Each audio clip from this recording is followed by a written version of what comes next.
Mentally stable ആയിട്ടുള്ളൊരു വ്യക്തിയെ സംബന്ധിച്ചിടത്തോളം വളരെ ഈസി ആയിട്ട് ലൈഫിൽ വരുന്ന പ്രശ്നങ്ങളെ അഭിമുഖീകരിക്കുന്നത് നമുക്ക് കാണാൻ സാധിക്കും. എന്നാൽ എങ്ങനെയാണ് മെൻ്റലി സ്റ്റേബിൾ ആകാൻ പറ്റുക? അതിനുള്ള എളുപ്പമാർഗം എന്താണ് എന്ന് ചോദിച്ചു കഴിഞ്ഞാൽ ഉറപ്പായിട്ടും നോളഡ്ജ്, അറിവ് തന്നെയാണ്. അതിനായിട്ട് ഇന്ന് നമുക്ക് സ്വാമി വിവേകാനന്ദനെ കൂട്ടുപിടിക്കാം. അദ്ദേഹം നമ്മുടെ ചിന്തകളെ വികസിപ്പിക്കാനുള്ള, നമ്മുടെ മാനസികമായിട്ട് സ്റ്റെബിലിറ്റി ഇൻക്രീസ് ചെയ്യാനുള്ള തരത്തിലുള്ള ഒരുപാട് കോൺട്രിബ്യൂഷൻസ് നൽകിയിട്ടാണ് പോയത്. സോ നമുക്കിന്ന് സ്വാമി വിവേകാനന്ദൻ്റെ ചിന്തകളിലൂടെ സഞ്ചരിക്കാം. നമുക്കറിയാം, സ്വാമി വിവേകാനന്ദൻ ഇന്ത്യൻ ആത്മീയ ചിന്തയുടെ നവോത്ഥാന പ്രവർത്തകനാണ്. അദ്ദേഹത്തിൻ്റെ പ്രഭാഷണങ്ങൾ ആത്മീയതയെയും ശാസ്ത്രീയതയെയും ബന്ധിപ്പിച്ചവയാണ്. വിവേകാനന്ദൻ മനുഷ്യൻ്റെ മനസ്സിനെ, ചിന്തകളെയും പ്രവൃത്തികളെയും അതിൻ്റെ ആന്തരിക ഘടകങ്ങളായി ആഴത്തിൽ വിശകലനം ചെയ്തിട്ടുണ്ട്. ഇന്നത്തെ മനഃശാസ്ത്രം പ്രതിപാദിക്കുന്ന വിഷയങ്ങളിൽ അനേകം സിദ്ധാന്തങ്ങൾ അദ്ദേഹത്തിൻ്റെ ചിന്തകളിൽ മുൻകൂട്ടി പ്രത്യക്ഷപ്പെട്ടിട്ടുണ്ട്. എന്തായിരുന്നു മനുഷ്യ മനസ്സിനെക്കുറിച്ചുള്ള വിവേകാനന്ദൻ്റെ ദർശനം? വിവേകാനന്ദൻ മനുഷ്യജീവിതത്തിൻ്റെ ആധാരം മനസ്സാണ് എന്ന് കരുതി. ശരീരം ആത്മാവിൻ്റെ ഒരു ഉപകരണം മാത്രമാണെന്നും മനസ്സ് അതിനിടയിലെ നിയന്ത്രകേന്ദ്രമാണെന്നും അദ്ദേഹം പറഞ്ഞു. അദ്ദേഹം മനസ്സിനെ കുരങ്ങ് പോലുള്ളത് എന്ന് വിളിച്ചു. എപ്പോഴും ചാഞ്ചാട്ടം, അസ്ഥിരത, വികാരം എന്നിവ നിറഞ്ഞതാണത്. ഈ മനസ്സിനെ നിയന്ത്രിക്കുന്നവൻ തന്നെയാണ് ജീവിതത്തിൽ യഥാർത്ഥ വിജയി. ഞങ്ങൾ ചിന്തിക്കുന്നത് പോലെ തന്നെയാണ് ഞങ്ങൾ, അതുകൊണ്ട് ചിന്തയിൽ ജാഗ്രത പാലിക്കുക. ഈ വാക്കുകൾ ആധുനിക കോഗ്നിറ്റീവ് സൈക്കോളജിയുടെ അടിസ്ഥാന തത്വം തന്നെയാണ്. നമ്മുടെ ചിന്തകൾ തന്നെയാണ് നമ്മുടെ യാഥാർത്ഥ്യത്തെ നിർണ്ണയിക്കുന്നത്. വിവേകാനന്ദൻ പറഞ്ഞതുപോലെ മനസ്സിൻ്റെ നിയന്ത്രണം നേടാൻ ഏകാഗ്രത അത്യന്താപേക്ഷിതമാണ്. രാജയോഗം എന്ന ഗ്രന്ഥത്തിൽ അദ്ദേഹം ഏകാഗ്രതയെ ആത്മബലം വർദ്ധിപ്പിക്കുന്ന ഏറ്റവും പ്രധാന മാർഗമായി വ്യാഖ്യാനിക്കുന്നു. ഒരു സാധാരണ മനുഷ്യനും മഹാനുമായുള്ള വ്യത്യാസം ഏകാഗ്രതയുടെ അളവിലാണ്. ധ്യാനത്തിലൂടെ മനസ്സിനെ കേന്ദ്രീകരിക്കുന്നത് മാനസിക ശാന്തിയും ബൗദ്ധിക വികാസവും നൽകുന്നു. ഇന്നത്തെ മൈൻഡ്ഫുൾനെസ് ഗവേഷണങ്ങൾ ഇതേ വാദം ശാസ്ത്രീയമായി തെളിയിക്കുന്നു. ശ്രദ്ധയും ശാന്തതയും മനസ്സിൻ്റെ ആരോഗ്യം വർദ്ധിപ്പിക്കുന്നു. ബോധത്തിൻ്റെ 3 തലങ്ങൾ, അതായത് ബോധം, അനവബോധം, അതീതബോധം. നമ്മുടെ ഇംഗ്ലീഷിൽ പറഞ്ഞു കഴിഞ്ഞാൽ conscious mind, sub conscious mind, super conscious mind. വിവേകാനന്ദൻ്റെ മനഃശാസ്ത്രം ബോധത്തിൻ്റെ 3 നിലകളെ തിരിച്ചറിഞ്ഞു. അതായത് ഇപ്പോൾ കോൺഷ്യസ് മൈൻഡ് എന്ന് പറയുമ്പോൾ ഇപ്പോൾ നടക്കുന്ന ചിന്തകൾ, തീരുമാനങ്ങൾ, വികാരങ്ങൾ.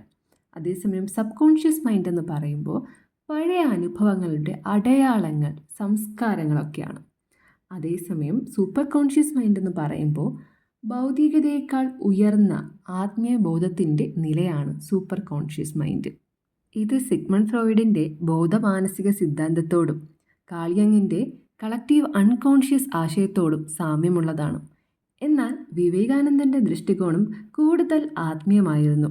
അതീതബോധം മനുഷ്യനിലെ ദൈവിക ശക്തിയുടെ പ്രതിഫലനമാണെന്ന് അദ്ദേഹം വിശ്വസിച്ചു. സ്വാമി വിവേകാനന്ദൻ വികാരങ്ങളെ അടിച്ചമർത്തണമെന്ന് ഒരിക്കലും പറഞ്ഞിട്ടില്ല. മറിച്ച് അവയെ ശുദ്ധീകരിക്കുകയും ഉന്നതമായ ദിശയിലേക്ക് മാറ്റുകയും ചെയ്യണമെന്ന് പറഞ്ഞിരുന്നു. ഉദാഹരണത്തിന്, ക്രോധം ധൈര്യത്തിലേക്ക് മാറ്റാം, ഭയം ആത്മവിശ്വാസത്തിലേക്കും ആസക്തി ആത്മസ്നേഹത്തിലേക്കും മാറ്റാൻ സാധിക്കും. അദ്ദേഹം പറഞ്ഞു, മനുഷ്യൻ്റെ വികാരങ്ങൾ ശത്രുക്കളല്ല, അവയെ ശരിയായ ദിശയിലേക്ക് വഴിതിരിച്ചാൽ അവ ദൈവിക ശക്തികളായി മാറും. ഇത് ഇന്നത്തെ ഇമോഷണൽ ഇൻ്റലിജൻസ് എന്ന മനഃശാസ്ത്ര തത്വവുമായി ഒരുപോലെ പൊരുത്തപ്പെടുന്നു. ഭാവങ്ങളെ മനസ്സിലാക്കി അവയെ നിയന്ത്രിക്കുന്നവരാണ് മാനസികമായി സമതുലിതരായവർ. വിവേകാനന്ദൻ വ്യക്തിത്വ വികാസത്തെ ആത്മീയമായ പ്രക്രിയയായി കണ്ടു. വിദ്യാഭ്യാസം എന്നത് മനുഷ്യനിലുള്ള പരിപൂർണതയുടെ പ്രകടനമാണ്. ഈ ആശയം ആധുനിക ഹ്യൂമാനിസ്റ്റിക് സൈക്കോളജിയുടെ സെൽഫ് ആക്ച്വലൈസേഷൻ എന്ന തത്വവുമായി സാമ്യമുള്ളതാണ്. അദ്ദേഹം പറഞ്ഞതുപോലെ മനുഷ്യനിലെ യഥാർത്ഥ ലക്ഷ്യം പുറമേയുള്ള വിജയമല്ല, ആത്മസാക്ഷാത്കാരമാണ് എന്നത്. വിവേകാനന്ദൻ തൻ്റെ കർമ്മയോഗം പ്രഭാഷണങ്ങളിൽ പറഞ്ഞു, പ്രവർത്തനം ആത്മീയ പുരോഗതിയിലേക്കുള്ള മാർഗമാണ്. നിസ്വാർത്ഥ സേവനം മനസ്സിനെ ശുദ്ധമാക്കുന്നു.